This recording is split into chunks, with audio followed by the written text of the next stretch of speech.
আমার নবী হিজরতের পথের যখন সিদ্ধান্ত নিয়ে নিলেন, নবীজি ঘর থেকে বের হচ্ছেন, সেই বের হওয়ার সঙ্গে সঙ্গে একাকি বের হলেন ঘর থেকে। আলীকে ডাক দিয়ে বলছেন, আলী ঘর থেকে বের হচ্ছি, হিসাব টিসাব তোমাকে বুঝাই দিলাম, আগামীকালকে সকালবেলা সবার কাছে তুমি সম্পদগুলো বুঝাই দিবা। আমার নবীজি সেই কথা বলে মদিনার উদ্দেশ্যে রওনা হলেন। মদিনায় চলে গেলেন। মদিনায় যাওয়ার পর সেই জায়গায় ইহুদিদের সাথে তিনি যোগ সাজস করে একটা চুক্তি করে সেই জায়গায় ছোট্ট একটা নগর রাষ্ট্র গড়ে তুললেন। ভালোই চলছিল, শিশু ইসলাম সামনের দিকে এগিয়ে যাচ্ছিল, কিন্তু আবু জেহেলের কোনো ঘুম নাই। আবু জেহেল মনে মনে চিন্তা করলো, না না, মুহাম্মদ সেখানে শক্তি সঞ্চয় করবে, আমরা সেখানে গিয়ে আমরা আক্রমণ করব, আমরা তাকে দুনিয়া থেকে বিদায় করে দেব। 1 বছরের মাথায় নবীজির কানে যখন সংবাদ চলে গেল, প্রথমবার সেই সময় রোজা ফরজ হয়েছে। দ্বিতীয় হিজরতে যখন রোজা ফরজ হয়ে গেল, সাহাবীরা 16টা রোজা রেখেছেন। কয়টা বলেন? আসতে বলবেন না, কয়টা? 16টা রোজা রেখেছেন। মক্কা থেকে মদিনা হিজরত করেছেন, কারো বউ ছাড়া, কারো ছেলে ছাড়া, কারো মেয়ে ছাড়া। কেউ সম্পদ ছেড়েছেন, ব্যবসা ছেড়েছেন, খেজুর বাগান ছেড়েছেন, বাড়ি ছেড়ে দিয়েছেন। সব কিছু ছেড়ে দিয়া নবীর সাথে মদিনায় চলে গেছেন। সাহাবীরা ফকিরের মতো হয়ে গেছেন।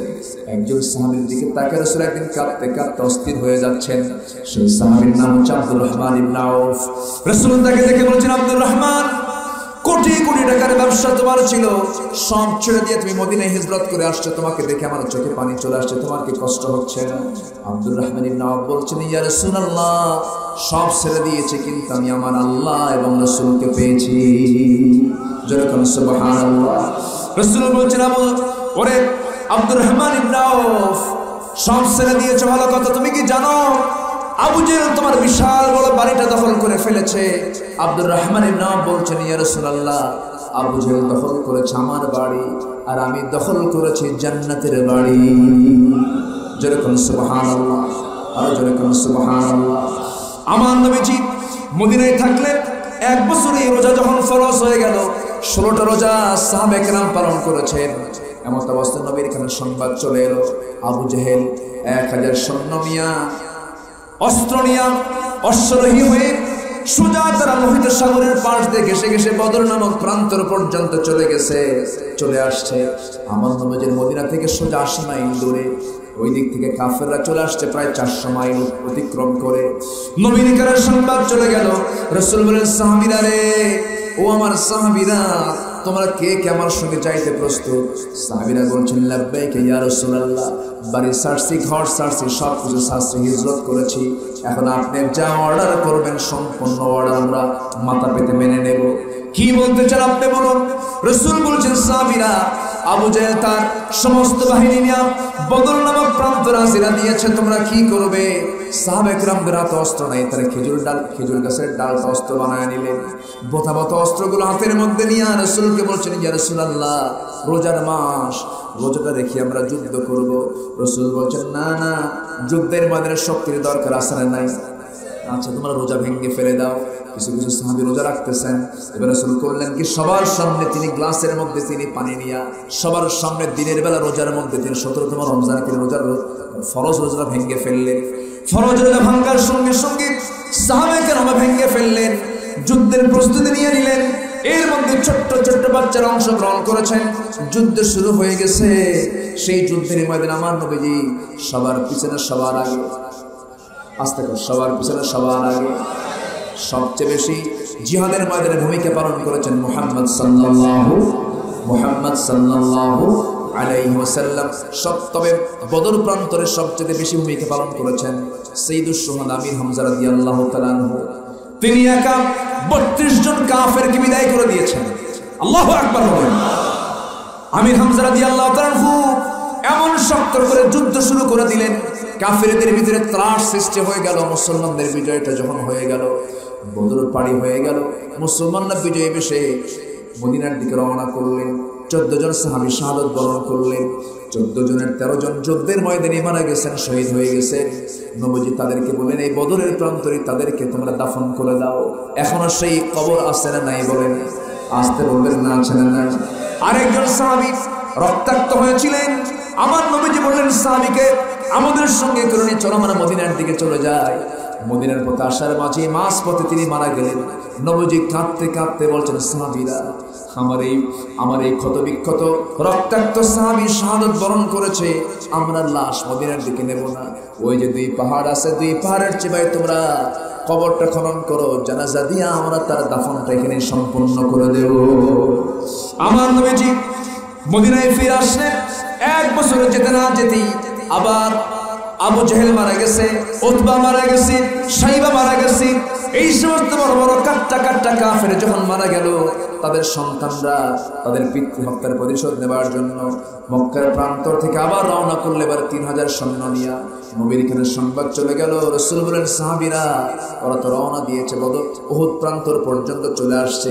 এর আগে ছিল মদিনা থেকে 80 মাইল দূরে, এবার হলো মদিনা থেকে মাত্র 3 মাইল দূরে। মদিনা থেকে কয় মাইল দূরে? 3 মাইল দূরে। উহুদের প্রান্তরে যখন তারা প্রস্তুতি নিয়ে নিচ্ছিল, আমার নবীজি বলছেন, সাহাবীরা কি আছো? 1000 সৈন্য জড়ো করলেন। মাঝপথে এসে মুনাফিকরা বলল, ওদের সৈন্য সংখ্যা 3000, আমাদের 1000, আমরা যাব না। সঙ্গে সঙ্গে রাসূল বলেন, মুনাফিকরা সব চিহ্নিত হয়ে যাও, সব তোমরা বের হয়ে যাও। যে মুনাফিকরা নবীর পিছনে নামাজ পড়েছে, নবীর কাছে তারা বায়াত নিয়েছে, সব কিছু করেছে, মুনাফিকদেরকে চেনার জন্য নামাজে চেনা গেল না, কিন্তু জায়গা মতো জিহাদে চেনা গেছে। ঠিক কিনা? এই জন্য ঈমান এনেছি শুধু না, হিজরতের চিন্তা মাথায় থাকতে হবে। ওয়াল্লাযীনা আমানু ওয়া হাজারু ওয়া জাহাদু। নাম্বার 3 হলো জিহাদ করতে হবে কার পথে? আসতে বলবেন না, কার পথে? নবীজির সিরাত থেকে শিক্ষা নেওয়ার দরকার আছে না নাই? উহুদের প্রান্তরে রাসূল বললেন, মুনাফিকরা তারা আউট হয়ে যাও, আমি রাসূল জিহাদের ময়দানের প্রস্তুতি নিচ্ছি। আল্লাহু আকবার। রোজার কি বলে, বদর যুদ্ধের ঠিক 1 বছর পরে উহুদ প্রান্তরে আমার নবীজি দাঁড়িয়ে থাকলেন। সাহাবায়ে কেরামকে জায়গাগুলো নির্ধারণ করে দিলেন। 50 জন এক্সট্রা করে সাহাবী নিয়ে বললেন, তোমরা এই জায়গাটা পাহারা দিবা, কোন শত্রু যেন এই চিকন পথ আক্রমণ না করতে পারে। সবাইকে দাঁড় করে দিলেন। সেদিন নবীর মাথায় টুপি নাই, সেদিন নবীর মাথায় পাগড়ি নাই, সেদিন নবীর মাথায় সেনাপতির পোশাক, লোহার হেলমেট পরা পরিহিত মুহাম্মদ সাল্লাল্লাহু আলাইহি ওয়াসাল্লাম। আমার নবীজি যুদ্ধ শুরু করে দিল। কাফিরদের প্রায় পরাজয় হয়ে গেল, কিন্তু ওই 50 জন তীরন্দাজকে রাসূল আগেই বলে দিয়েছিলেন, তোমরা এই জায়গায় যে তোমরা দায়িত্ব পালন করছো, আমার পরবর্তী নির্দেশ না আসা পর্যন্ত এই স্থান ত্যাগ করবে না। কিন্তু তা না করে যুদ্ধের সমাপ্তি হয়েছে মনে করে 50 জন সাহাবী স্থানটা থেকে বের হয়ে আসছেন। ইতিমধ্যে ওই চিকন পথ দিয়ে কাফিরদের একটা গ্রুপ আক্রমণ করে বসেছে রাসূলকে সরাসরি। এর মধ্যে রাসূলকে খুব কাছাকাছি পেয়ে কয়েকজন কাফের হাতের মধ্যে পাথর দিল, পাথর নিয়ে সরাসরি রাসূলকে পাথর মারা শুরু করে দিয়েছে। নবীজির সামনে 10 জন সাহাবী ছিলেন, তীরের আঘাতে ক্ষতবিক্ষত হয়ে সব দুনিয়া থেকে বিদায় নিয়েছে, শহীদ হয়ে গেল। নবীজি একা, পাথর মারা শুরু হয়েছে। একটা পাথর এসে চট করে এসে নবীজির কপাল বরাবর লাগলো। মাথায় ছিল হেলমেট, হেলমেটের চিকন লোহার ফলা কপালের শক্ত হাড়ের মধ্যে ঢুকে গেল। আমার নবীজি ওই ফলা ঢোকার সঙ্গে সঙ্গে নবীজি আহত হয়ে গেলেন। ওই আহতের উপরে আরেকজন আঘাত করেছে, শিরস্ত্রাণের চিকন লোহা নবীর গালের মধ্যে গেঁথে গেল। আরেকজন কাফের মেরে দিল নবীজির মুখ বরাবর। মুখে পাথর লাগার সঙ্গে সঙ্গে নবীজির সামনের 2টি দাঁত ঝরে পড়ে গেল। একই মুখের ভিতরে 3টে ইনজুরি, নবীর পাশে কেউ নাই। নবীজি মুখ থুবড়ে পড়ে গেলেন। নবীজি রক্তাক্ত হয়ে পড়ে থাকলেন। চতুর্দিকে কাফের মুশরিকরা গুজব রটায় দিয়েছে, মুহাম্মদ আর বেঁচে নাই, মুহাম্মদ বিন আব্দুল্লাহ মারা গেছে। ওমরে ফারুক পাগলের মতো ছোটাছুটি করতেছেন, কিন্তু জ্ঞানী সাহাবী হযরত আলী মনে মনে চিন্তা করছেন, না, রাসূল মারা যেতে পারেন না। তন্ন তন্ন করে খুঁজতে খুঁজতে গিয়ে দেখেন উহুদের প্রান্তরে একটা গর্তের মধ্যে আমার নবী উপর হয়ে পড়ে আছেন। রাসূলকে সুন্দর করে আস্তে করে উঠায় নিয়ে চিৎ করে শোয়া দিয়ে দেখেন রাসূলকে চেনা যাচ্ছে না। রক্তাক্ত রাসূল, রাসূলের দাড়িগুলো লাল হয়ে গেছে, রাসূলের চেহারা রক্তাক্ত হয়ে গেছে, কাপড় চোপড়গুলো লাল হয়ে গেছে। সাইয়েদনা আলী বলছেন, ইয়া রাসূলুল্লাহ, এই উহুদের ময়দানে কাফের মুশরিকরা আপনাকে রক্তাক্ত করে দিল, আপনি তাদের জন্য লানত করুন। রাসূল বলছেন, ওরে আলী, লানত করব না, তবে একটা কথা জেনে রেখে দিও আলী, আমার রক্ত যখন এই জমিনে পড়েছে, এই জমিনেই দেখতে পাবে আল্লাহর দ্বীন কায়েম হয়ে গেছে। আমার নবীজি ওই রক্তাক্ত অবস্থায় পড়ে থাকা অবস্থায় হযরত আলী তাকে কোলের মধ্যে উঠায় নিয়ে সেই জায়গা থেকে দৌড় মেরে উহুদের ময়দানে এক জায়গায় উঁচু জায়গা ছিল, সেই উঁচু জায়গায় থেকে সয়াদা হলো, গামছা দিয়ে পানি দিয়ে তার রক্তগুলো মুছে মুছে দেওয়া হচ্ছে। কিন্তু কপালে গেঁথে আছে সেই লোহার ফলা, সেই লোহার টুকরোটা কেউ খুলতে পারে না, কেউ বের করতে পারে না। উবাইদ ইবনুল জাররাহ রাদিয়াল্লাহু তাআলা আনহু নবীর পাশে বসে গেছেন, নবীজি কষ্ট পাচ্ছেন, সেই লোহার ফলায় হাত দিলেন, টান দিবেন, কিন্তু নবীজি মুখ থেকে আওয়াজ বের হয়, নবীজি কষ্ট পাচ্ছেন। আস্তে আস্তে টান দিলে পরে নবীজির কষ্ট বেশি হচ্ছে মনে করে নিজের শক্ত দাঁতটা লোহার সঙ্গে লাগায় দিলেন। চিন্তা করলেন না, নিজের দাঁতের দিকে এমন জোরে টান মারলেন, এক টানে তার দুইটা দাঁত ভেঙে গেল, সঙ্গে সঙ্গে লোহাটা বের হয়ে আসলো।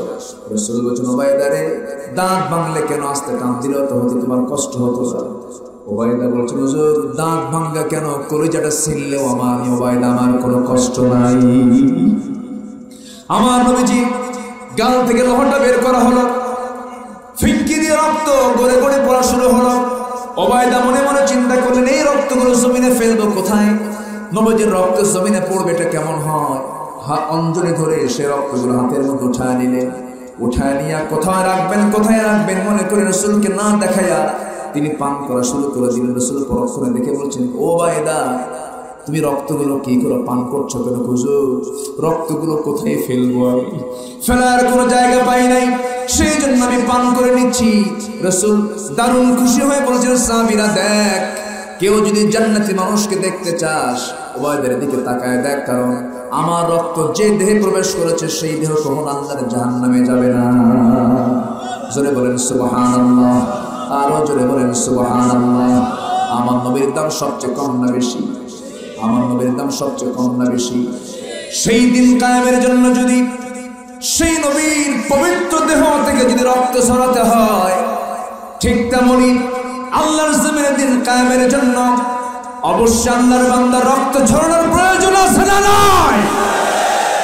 সেই সবাই কি আল্লাহর জমিনে দিন কায়েমের জন্য চূড়ান্ত মুজাহাদা সবাই কি করতে রাজি আছেন? হাত তুলে দেখেন মুসলমানেরা।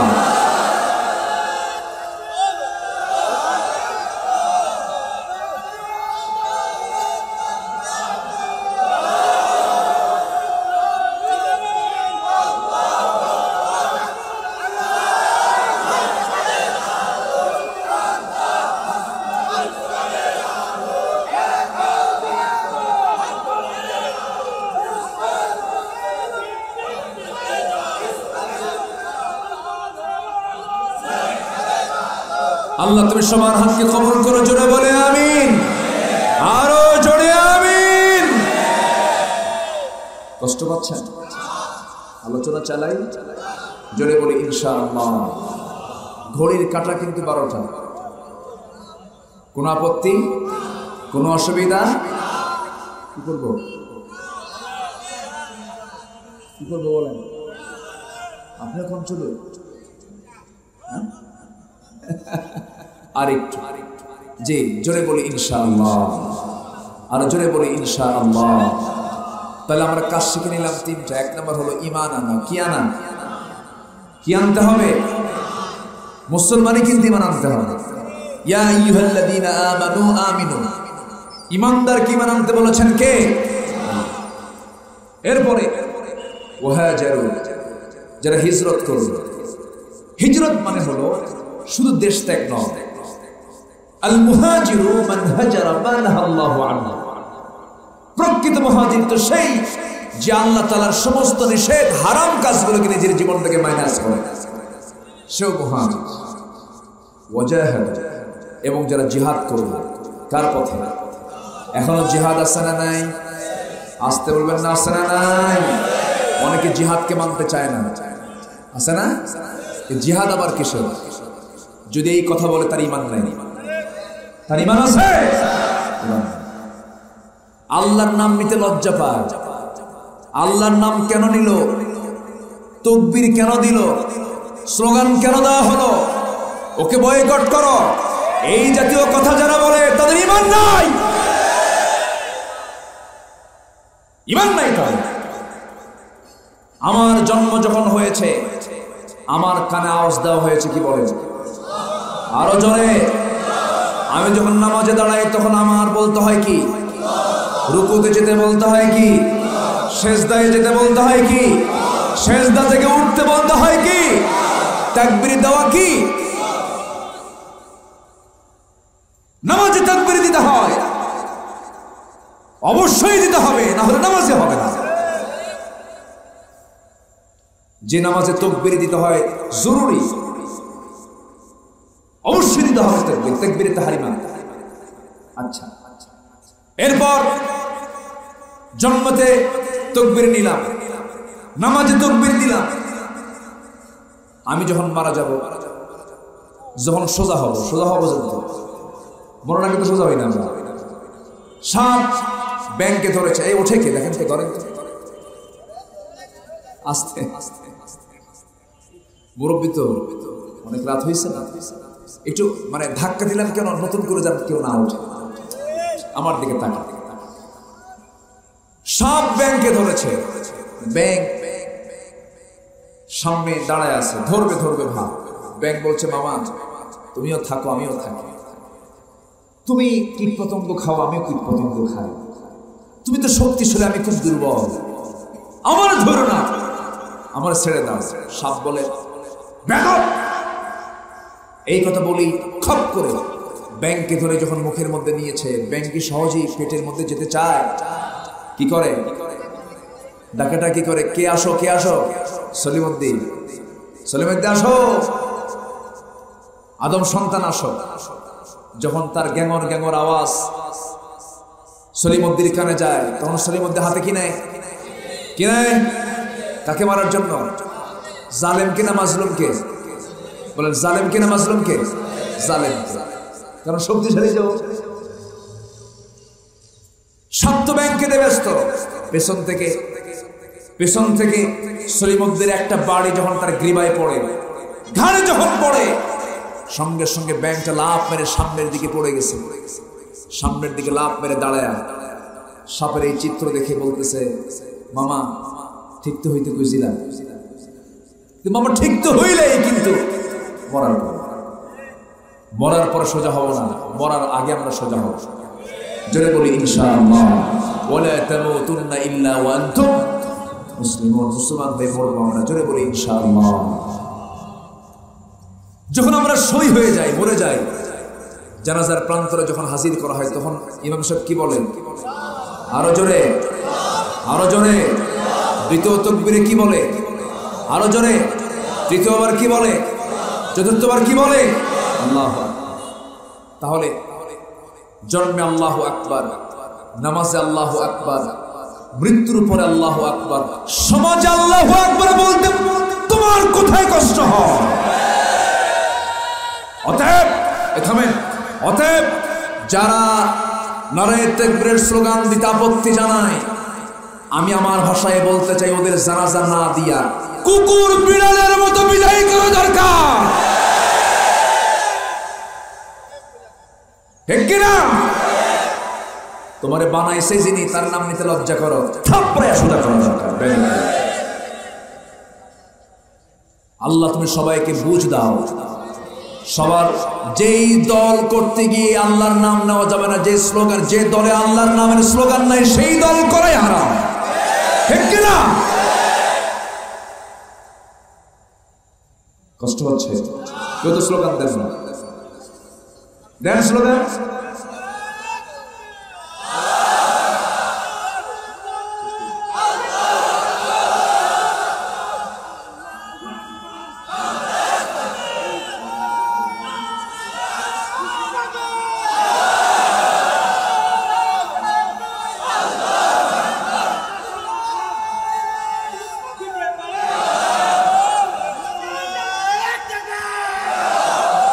নারায়ে তাকবীর। আল কোরআনের আলো, কোরআন হাদিস যেখানে সব সমস্যার সমাধান, আলেম ওলামা যেখানে, চোর ডাকাত যেখানে। Clear clear. দোয়া দোয়া করবেন না? সবাই কি ফজর নামাজ পড়বেন? ফজর পড়বেন কারা? হাত তুলে দেখেন। জোরে বলি ইয়া আল্লাহ আমাদেরকে ফজর, যোহর, আসর, মাগরিব, ইশা 5 ওয়াক্ত সালাত জামাতের সাথে আদায় করার তৌফিক তুমি আল্লাহ দিয়া দাও।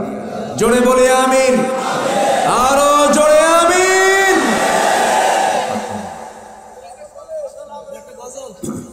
গজল আবার এই ওয়াজের শেষে আবার শুনবেন? বাড়ি যাবেন না? বাড়িও যাবেন না? তো থাকেন, আমি যাই। খুব ভালো। হ্যাঁ, ফজর নামাজ। বসেন। এই কই যান? বসেন। আল্লাহু আকবার। চুয়াডাঙ্গা তো খুব ভালো মানুষ আপনারা, বলি আলহামদুলিল্লাহ। আপনাদের সামনে আমার ওয়াজ করতে খুব ভয় লাগে। কিসের জন্য জানেন? আপনাদের ভাষা আমার চেয়ে সুন্দর। আলহামদুলিল্লাহ।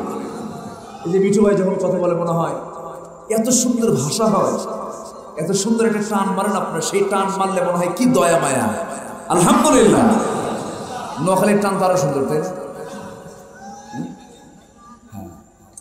ভাষার রাজা হচ্ছেন আপনারা। আমার নবীজি ছিলেন আরবি ভাষীদের মধ্যে সবচাইতে শুদ্ধ ভাষায় কথা বলেন আমাদের একজন মানুষ। রাসূলের মুখে কখনো আঞ্চলিক একটা শব্দ নবীর মুখ থেকে বের হয়নি। নাহনু আফসাহুল আরব। রাসূল বলতেন আমি হলাম আরবের সবচেয়ে শুদ্ধ ভাষী মানুষ। আপনিও বুক উঁচু করে বলতে পারবেন আমি হলাম বাংলা ভাষার ভিতরে সবচেয়ে শুদ্ধ বাংলা ভাষী একজন মানুষ। আমি বলতে পারবো, আপনি বলতে পারবেন, কারণ মার পেট থেকে আপনি শুদ্ধ ভাষা নিয়ে এসেছেন। বলি আলহামদুলিল্লাহ। এটাই হচ্ছে মেহেরপুর, চুয়াডাঙ্গা। কুষ্টিয়া তো সমস্যা আছে না? কুষ্টিয়ার মধ্যে পাবনা ঢোকে নাই কেদা কি বাসা এরকম আছে না নাই? বলেন ভাত খাইছে এরকম আছে না নাই? ওই পাংশা রাজবাড়ি ওইদিকে পদ্মার পাড়ের সাথে পাবনার একটু প্যাঁচ লাগছে, আছে না নাই? কিন্তু এইদিকে কোনো প্যাঁচ লাগে না। এইদিকে একদম সম্পূর্ণ একদম সহি বইয়ের ভাষা। আলহামদুলিল্লাহ, খুব সুন্দর। যাক, আর দেরি না, নামাজের দিকে তাকিয়ে ইসলামী গজল শুনবেন আপনারা? আমি পারি? তাই? আচ্ছা, কি শোনাবো বলেন তো? হ্যাঁ, ধৈর্য ধারণ করার শক্তি দাও গো মেহেরবান আমায়, দাও গো মেহেরবান। বুকের ভিতর ব্যথার নদী বইছে অবিরাম, বইছে বইছে অবিরাম। আধার আমার আলো দিয়ে কানায় কানায় দাও ভরিয়ে, আধার আমার আলো দিয়ে কানায় কানায় দাও ভরিয়ে। অন্তর জোড়ে দাও গো প্রভু, অন্তর জোড়ে দাও গো প্রভু ভোরের পাখির গান। বুকের ভেতর ব্যথার নদী বইছে অবিরাম, বইছে বইছে অবিরাম। ফাগুন কেড়ে দেয়া চৈত্র আষাঢ় করে দাও, গাছে গাছালির শীতল ছায়ায় জীবন ভরে দাও আমার, জীবন ভরে দাও। আবার ধুধু মরুর দেশে দাও গো জোয়ার ভাটার শেষে, আবার ধুধু মরুর দেশে দাও গো জোয়ার ভাটার শেষে। পারাবারের বাউরি বাতাস, পারাবারের আমায় করো দান। বুকের ভেতর ব্যথার নদী বইছে অবিরাম, বইছে বইছে অবিরাম। ধৈর্য ধারণ করার শক্তি দাও গো মেহেরবান আমার, দাও গো মেহেরবান।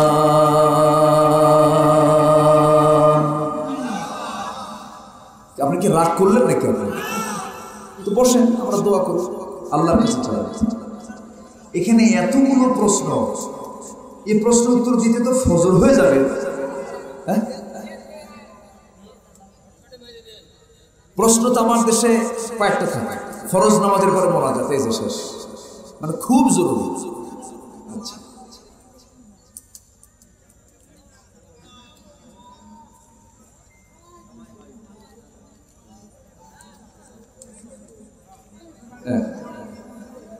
সব প্রশ্ন কমন, মানে যে প্রশ্নগুলো কমন থাকে ওই প্রশ্নগুলো থাকার কেন আসেন।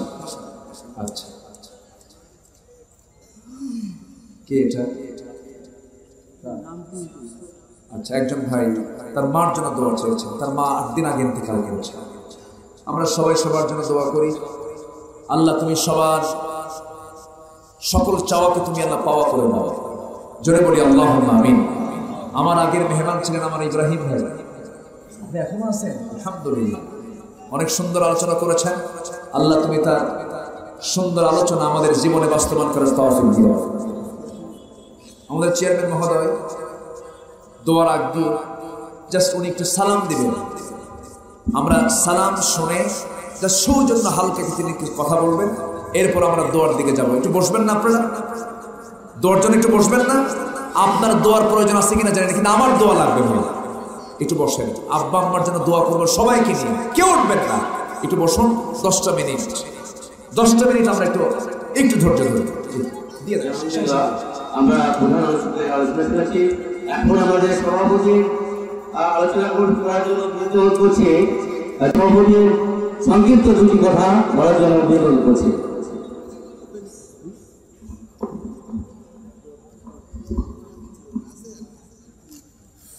সম্মানিত উপস্থিতি, আসসালামু আলাইকুম।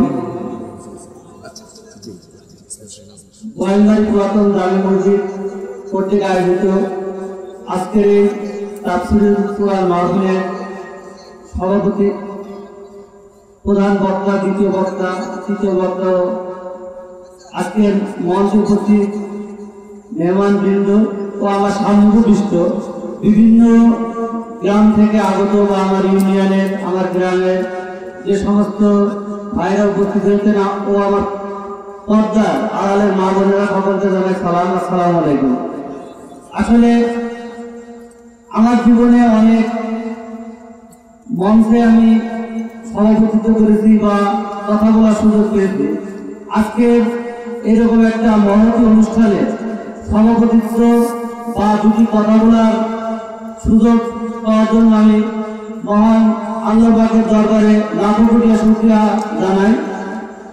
তো আপনারা অনেক দূর থেকে এসছেন, আমাদের বক্তারা অনেক সুন্দর সুন্দর কথা আমাদের বলেছেন, আপনারা শুনেছেন। তো আজকে যারা এই মাহফিলের আয়োজন করেছেন তাদেরকে আমি আন্তরিকভাবে ধন্যবাদ জানাই এবং তাদের সাথে প্রথম থেকেই সার্বিক সহযোগিতায় আমি চেয়ারম্যান হিসেবে ছিলাম বা আছি, আগামীতেও থাকবো ইনশাল্লাহ। আর আপনারা অনেক কষ্ট করে অনেক রাত পর্যন্ত অনেক কথাবার্তা শুনলেন বা আপনারা অনেক দূর থেকে এসছেন, সেজন্য আপনাদেরকে ধন্যবাদ জানাই। আগামীতে ইনশাল্লাহ এর তো বড় আকারে আমরা মাহফিলের আয়োজন করব এবং হয়তো অনেকেরই এই প্যান্ডেলের ভিতরে জায়গা হয়নি, আমি দেখতে পেরেছি মঞ্চে বসে। আগামীতে আরো জায়গার বড় আকারে ব্যবস্থা করব এবং আজকে তাফসীরুল কুরআন মাহফিলের সমাপ্তি ঘোষণা করতে। আসসালামু আলাইকুম। জি, মাশাআল্লাহ।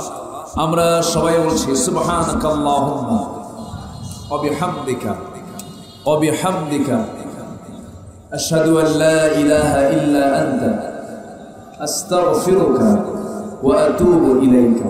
চিৎকার মেরে বলি, আল্লাহ আমার জীবনে সাগীরা কবিরা, ছোট বড় সব গুনাহ তুমি আল্লাহ মাফ করে দাও।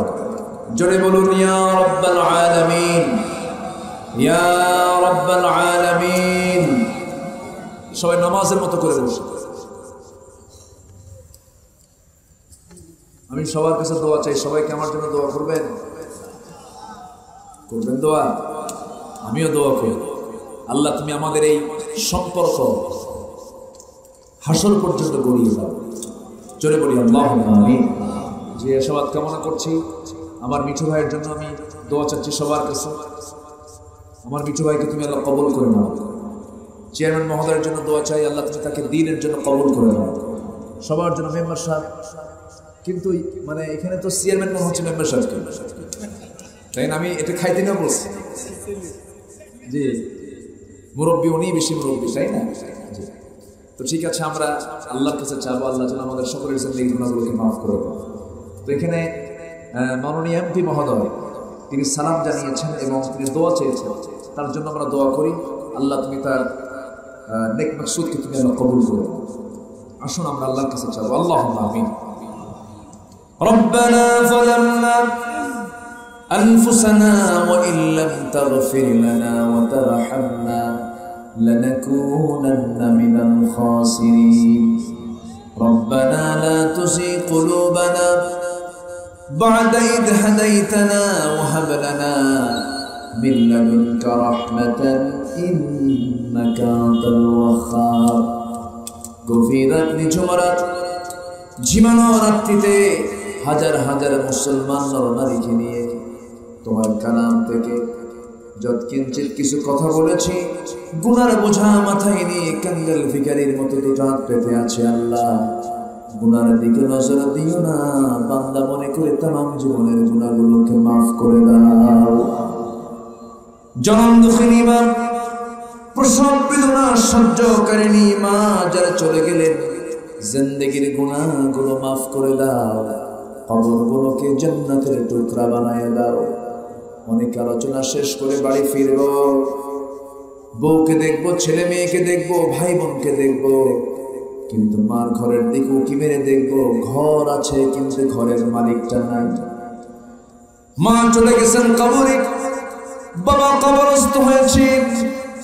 দুনিয়ার সব খবর জানা যায়, দেখা যায়, শোনা যায়, কিন্তু ঘরের কোণে কবরে শুয়ে আছে মা, সেই খবর পৃথিবীর কোনো মানুষের কাছে জানা নাই। সে আব্বা আম্মা যারা চলে গেল, জিন্দেগির গুনাহগুলো মাফ করে দাও, কবরগুলোকে জান্নাতের টুকরা বানায়া দাও। আয় আল্লাহ তাআলা, আব্বা আম্মার জন্য কি দোয়া করতে হয় তাও শিখিয়ে দিয়েছো। চক্ষু বন্ধ করুন, হাত একটু উঁচু করুন, আল্লাহর সেখানে দোয়া করে কণ্ঠে যত আওয়াজ আছে চিৎকার মেরে আমার সঙ্গে ঠোঁট মিলিয়ে মিলিয়ে আওয়াজ দিয়ে সবাই বলুন রব্বিরহামহুমা কামা রব্বায়ানি সগীরা। রব্বিরহামহুমা কামা রব্বায়ানি সগীরা। রব্বিরহামহুমা কামা রব্বায়ানি সগীরা। ও আল্লাহ, বিশেষ করে এই মাহফিলের আয়োজন যারা করলেন, শোনার জন্য দূর দূরান্ত থেকে যারা আসলেন, বিনিময়ে কিয়ামতের কঠিন ময়দান, যেদিন কেউ কাউকে চিনবে না, এমনকি মা সন্তানকে পর্যন্ত স্বীকার করে বসবে, যেদিন মানুষ কাঁদতে কাঁদতে চোখের পানিগুলো ফুলে যাবে, চোখ থেকে রক্ত বের হওয়া শুরু হয়ে যাবে, সেই কঠিন মুসিবতের দিন আল্লাহ মাহফিল সবার জন্য নাজাতের মাধ্যম বানায় দিও আল্লাহ।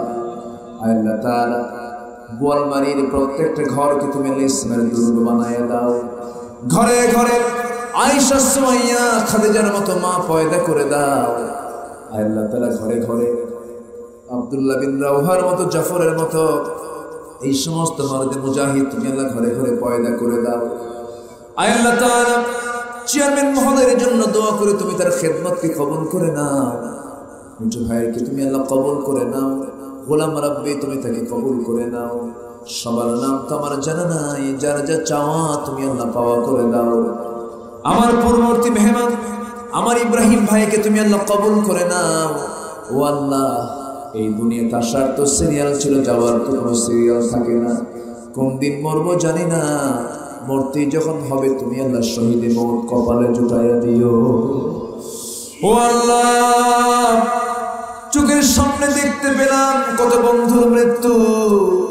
দাদা গেছে, দাদি গেছে, নানা গেছে, নানি গেছে, আমি একদিন চলে যাব রে।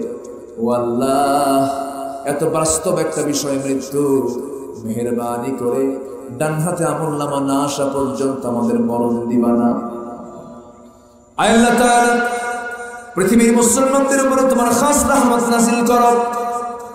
মুসলিম উম্মার জন্য ওমরের মতো একটা নেতা তুমি আল্লাহ পাঠায় দাও। ও আল্লাহ, কোন দিন দুনিয়া থেকে বিদায় হব জানি না। আল্লাহ তাআলা মেহেরবানি করে তোমার পছন্দের বান্দার কাতারে আমাদের নামটা একটু লিখিত করে দিও আল্লাহ, লিপিবদ্ধ করে দিও আল্লাহ। আল্লাহ গো, কোন দিন মরবো জানি না, তবে যেদিন মরবো এলান হবে চতুর্দিকে আব্দুল্লাহ আমিন নাই, চেয়ারম্যান নাই, মিঠু ভাই নাই, কোন আত্মীয় স্বজন সবাই জানবে, সব চলে আসবে, বাড়ি ভারী হয়ে যাবে, বাড়িটা মানুষ দিয়ে আত্মীয় স্বজন দিয়ে ভারী হয়ে যাবে, কান্নাকাটির রোল পড়ে যাবে, স্ত্রী কাঁদতে কাঁদতে গলা ভেঙে যাবে, সন্তানরা পাগলের মতো হয়ে যাবে, গোসলটা করা হয়ে যাবে, সেলাইওয়ালা কাপড় চোপড় সব কেচে দিয়ে কাটবে, মাথায় বাঁধন পায়ে বাঁধন দিয়া দিয়ে একটা জানাজার কাপড় আমাকে পরায় দেবে, সেলাই নাই বোতাম নাই। ও আল্লাহ, আমাকে ফকিরের মতো টেনে ছেড়ে কবরের দিকে নিয়ে যাবে, কবরে শয়ে দেবে, বাঁশ চাপা দেবে, মাটি চাপা দেবে। আমার দেহ এত দুর্বল, বাঁশের আগে আমার দেহটা পচে যাবে, গলে যাবে রে।